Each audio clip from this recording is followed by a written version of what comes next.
Hi, I'm Neil Golub from Price Chopper, and we're going to tell you everything you need to know about your holiday turkey.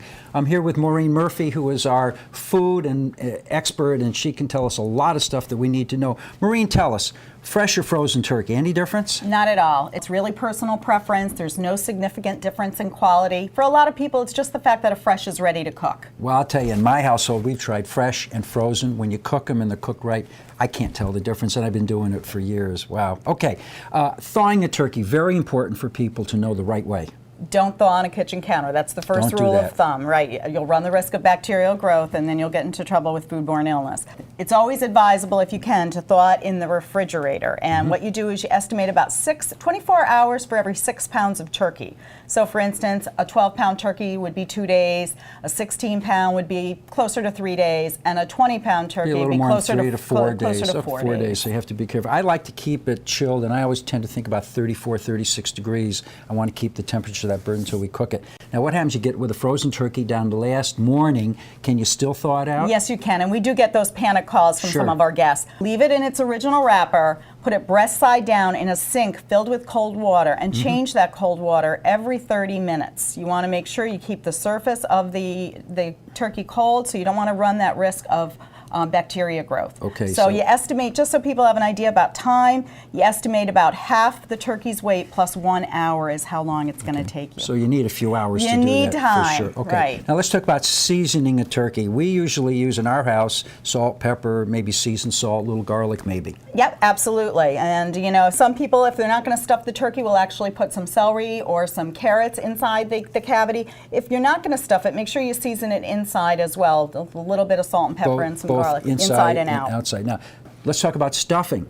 Inside, outside the turkey? Well, it depends upon the size of the turkey. If you've got a large turkey, it's really recommended that you cook your stuffing separately in a casserole dish. But if it's a smaller turkey, say a 12-pound turkey, stuff it lightly. Don't jam that stuffing in there. Do that. Exactly. No, because what's going to happen is that stuffing, the interior, the center, will not reach the proper internal temperature of 165 degrees. And again, you run that risk of bacteria growth. Biggest question we get is, how do you know when the turkey's done? How do you know when it's cooked? Luckily for us, today, most turkeys come with pop-up timers, so that's very, very convenient. See this over here, that pop-up timer. That's right. There, and they work about 99% of the time. They're really good. But if you find you might have one of those ones that you think it should be done, regular meat thermometer, and make sure when you insert that, you don't have it touch any bone, because that will throw the temperature off, and you want the internal temperature to be 180 degrees. Right, so you look on your thermometer and you make sure, and when it gets to 180 degrees in the oven, you want to pull it out. Take it out. You want to pull it out and make sure that it's there and it sits on the counter for a little bit.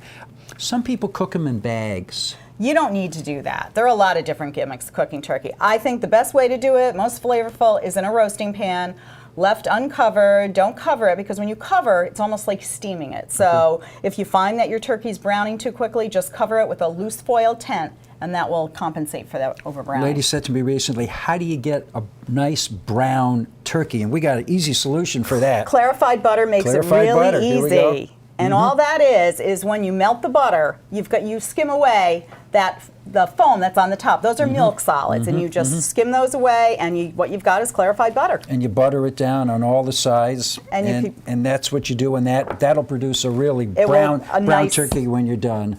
That's right. That's great. Well, when you pull it out of the oven, it's 180 degrees.